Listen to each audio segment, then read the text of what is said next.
त्रिकोणमिति दो ग्रीक अक्षरों त्रिकोण तथा मिति से मिलकर बना होता है। त्रिकोण का अर्थ होता है तीन कोण। जैसे आप देख रहे हैं, त्रि का मतलब ही होता है तीन और कोण।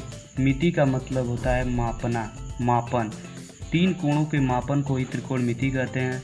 और आप जानते हैं तीन कोण किस में आते हैं? त्रिभुज में। तो त्रिभुज के मापन को हम क्या कहते हैं? त्रिकोणमिति कहते हैं। अगला टॉपिक है त्रिकोणमिति अनुपात, ट्रिग्नोमेट्रिक रेशियो। त्रिकोणमिति अनुपात क्या होता है? किसी समकोण त्रिभुज। क्या? समकोण त्रिभुज। तो सबसे पहले एक समकोण त्रिभुज हम ड्रा करते हैं। आप लोग जानते होंगे समकोण त्रिभुज किसे कहते हैं? जिसकी एक कोण 90 डिग्री होता है उसे समकोण त्रिभुज कहते हैं। यहाँ पे हम बना देते हैं 90 डिग्री। किसी समकोण त्रिभुज में दो भुजाओं के अनुपात को क्या कहते हैं? त्रिकोणमिति अनुपात कहते हैं। वो दो भुजा कोई भी हो सकता है, या वो लंब हो सकता है उसके साथ कर्ण, या कर्ण हो सकता है उसके साथ आधार, या आधार के साथ लंब हो सकता है। इन दोनों किसी भी समकोण त्रिभुज होना चाहिए। किसी भी समकोण त्रिभुज के किन्हीं दो भुजाओं के अनुपात को हम क्या कहते हैं? त्रिकोणमिति अनुपात कहते हैं। त्रिकोणमिति अनुपात 6 प्रकार के होते हैं।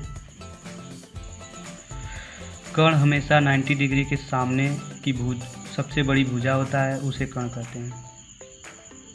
अब त्रिकोणमिति अनुपात पे हम आते हैं। त्रिकोणमिति अनुपात 6 प्रकार के होते हैं। हमने बताया त्रिकोणमिति अनुपात क्या होते हैं। किसी समकोण त्रिभुज के किन्हीं दो भुजाओं के अनुपात को क्या कहते हैं?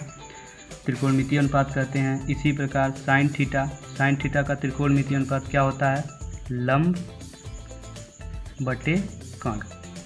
हमने बताया कि किन्हीं दो भुजाओं को ले लीजिए, उन्हीं को कहते हैं त्रिकोणमिति अनुपात। साइन थीटा का त्रिकोणमिति अनुपात, दो भुजा लिए हैं, एक लंब एक कर्ण, तो क्या हो गया? लंब बट्टे कर्ण। इसको आप लोग याद कर लीजिएगा। साइन थीटा का त्रिकोणमिति अनुपात होता है लंब बट्टे कर्ण। कॉस थीटा का त्रिकोणमिति अनुपात, दो भुजा को हमको लेना है, एक आधार लेते हैं तो हो जाएगा आधार, और एक लेते कर्ण, आधार बट्टे कर्ण। इसी प्रकार टैन थीटा का त्रिकोणमिति अनुपात क्या होता है? लंब बट्टे आधार। सेक थीटा का त्रिकोणमिति अनुपात क्या होता है? कर्ण बट्टे आधार। कॉट थीटा का त्रिकोणमिति अनुपात क्या होता है? आधार बट्टे लंब। देखिए, दोनों में हम लोग सब में दो ही भुजाओं को ले रहे हैं। कौशिक थीटा का क्या होता है? कर्ण बट्टे लंब। ये सभी क्या हैं? त्रिकोणमिति अनुपात हैं। देखिए, हम 100 त्रिकोणमिति अनुपात को आपको क्लियर करा देते हैं एक एक करके। जैसे एक बार लंब को लेते हैं तो लंब के साथ क्या ले सकते हैं? एक बार कर्ण ले सकते हैं, एक बार आधार ले सकते हैं। तो पहली बार में हम लंब के साथ कर्ण लेते हैं, तो लंब के साथ कर्ण, देखिए इसमें किस में है? लंब के साथ कर्ण इसमें है, तो साइन थीटा का त्रिकोणमिति अनुपात हो गया। अब लंब के साथ हम आधार लेते हैं, तो लंब के साथ आधार टैन थीटा का त्रिकोणमिति अनुपात हो गया। अब कर्ण पे आते हैं। कर्ण को लंब के साथ लेते हैं, तो कर्ण को लंब के साथ लेते हैं, कर्ण बट्टे लंब ये हो गया, तो कौशिक थीटा का हो गया। कर्ण को आधार के साथ लेते हैं तो सेक थीटा का हो गया। अब आधार को लंब के साथ लेते हैं तो कॉट थीटा का हो गया। अब आधार को कर्ण के साथ लेते हैं तो कॉस थीटा का हो गया। देखिए, इसके अलावा आप कोई भी त्रिकोणमिति अनुपात नहीं बचे, इसलिए ये कन्फर्म हो गया कि त्रिकोणमिति अनुपात 6 प्रकार के होते हैं। त्रिकोणमिति अनुपात को याद करने का सबसे सरल तरीका हम आपको ट्रिक के साथ बताते हैं, जो है कि लाल बट्टे कक्का।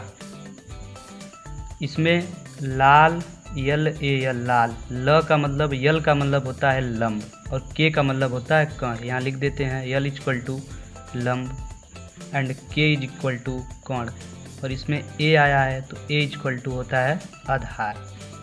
ये ट्रिक है। अब यहाँ पे हम लिखते हैं साइन थीटा, यहाँ पे लिखते हैं कॉस थीटा, यहाँ पे लिखते हैं टैन थीटा, यहाँ पे लिखते हैं कॉसेक थीटा, यहाँ पे लिखते हैं सेक थीटा, और यहाँ पे लिखते हैं कॉट थीटा। ये ऐसे ही मैनेजमेंट किया जाता है इनकी त्रिकोणमिति अनुपात को याद करने का सबसे सरल तरीका है। देखिए, साइन थीटा इक्वल टू क्या होता है? तो लाल बट्टे कक्का, तो साइन थीटा के नीचे क्या है? यल है और के है, तो लंब बट्टे कर्ण। कॉस थीटा क्या होता है? कॉस थीटा के नीचे क्या है? ए है और के है, तो कॉस थीटा इक्वल टू हो जाएगा ए का मतलब आधार, के का मतलब कर्ण। टेन थीटा का क्या होता है? लंब बट्टे आधार, तो यल बट्टे ए है तो लंब बट्टे आधार हो गया। कौशिक थीटा का क्या हो गया? कर्ण बट्टे लंब। सेक थीटा का क्या हो गया, कर्ण बट्टे आधार।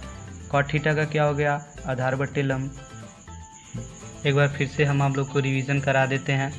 लंब बट्टे कर्ण साइन थीटा, आधार बट्टे कर्ण यानी कि कॉस थीटा, लंब बट्टे आधार यानी कि टैन थीटा, कर्ण बट्टे लंब यानी कि कॉसेक थीटा, कर्ण बट्टे आधार यानी कि सेक थीटा, आधार बट्टे लंब यानी कि कॉट थीटा। अब यही आपका त्रिकोणमितीय अनुपात है। कल हम आपको अगले टॉपिक पे चर्चा करेंगे जिसका नाम है पाइथागोरस प्रमेय। अब यहीं तक हम वीडियो को रोकते हैं और आपका काम है कि आप त्रिकोणमितीय अनुपात को पूरा अच्छे तरीके से लर्न करेंगे और हम कल पाइथागोरस प्रमेय पर चर्चा करेंगे और इसका PDF हम डिस्क्रिप्शन में, वीडियो के डिस्क्रिप्शन में दे देंगे। धन्यवाद।